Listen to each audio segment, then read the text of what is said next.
Hello friends, स्वागत है आपका आपके अपने चैनल सोनी स्टोरी पर। स्टोरी शुरू करने से पहले आपको याद दिलाना चाहती हूँ कि यदि आपने मेरा चैनल सब्सक्राइब नहीं किया है तो प्लीज़ चैनल को सब्सक्राइब करके बेल आइकन को ज़रूर से प्रेस कर दीजिए। तो शुरू करते हैं कहानी। एक गांव में पंचों की एक सभा लगी हुई थी।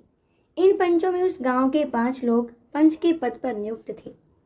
इन 5 में एक मुल्ला जी भी थे जो पंच के पद पर विराजमान थे, लेकिन इनकी सोच बड़ी ही रूढ़िवादी और पुराने तरह की थी।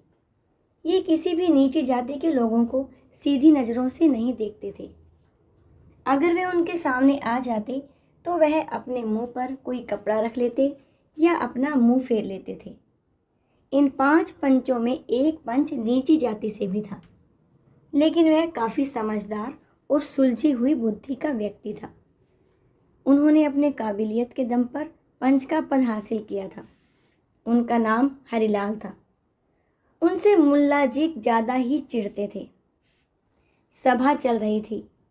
4 पंच अपनी जगह पर आकर विराजमान हो गए, लेकिन हरिलाल को आने में थोड़ी देर हो गई थी।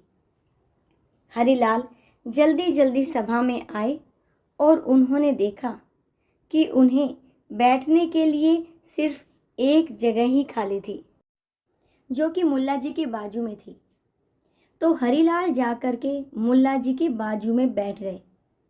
मुल्ला जी ने जैसे ही देखा कि हरिलाल उनके पास आ गया है तो उन्होंने एक कपड़ा अपने मुंह पर डाल दिया। भरी सभा में उन्हें ऐसा करते देख किसी को भी अच्छा नहीं लगा। बाकी के पंचों ने उन्हें समझाया कि उन्हें इस तरह से हरिलाल का अपमान नहीं करना चाहिए।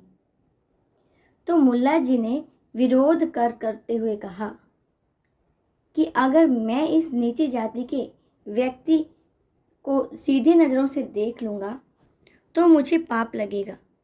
नीची जाति के लोगों के पूर्वजों ने बहुत ज़्यादा पाप किया था, इसलिए उन्हें देखने से देखने वाले को भी पाप लगता है और एक मान्यता के अनुसार देखने वाले को अगले जन्म में गधा भी बनना पड़ता है।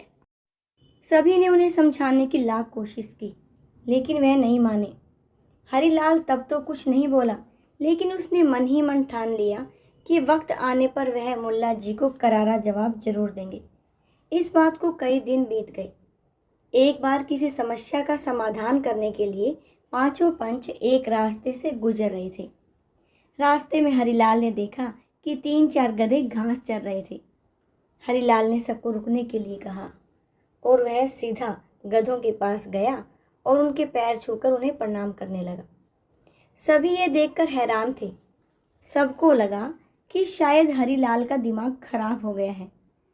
हरिलाल जब उनके पास वापस लौटा तो सबने उसे पूछा कि वह गधों को प्रणाम क्यों कर रहा था।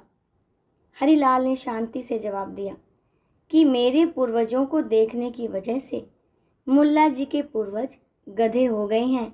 मैं मुल्ला जी के पूर्वजों को सम्मान दे रहा था, इसलिए मैंने उनके पैर छुए।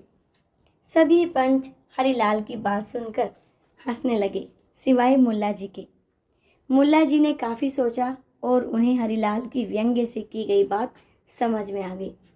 उस दिन के बाद मुल्ला जी ने किसी को भी देखकर अपनी नज़रें नहीं घुमाई और किसी से बुरा व्यवहार भी नहीं किया।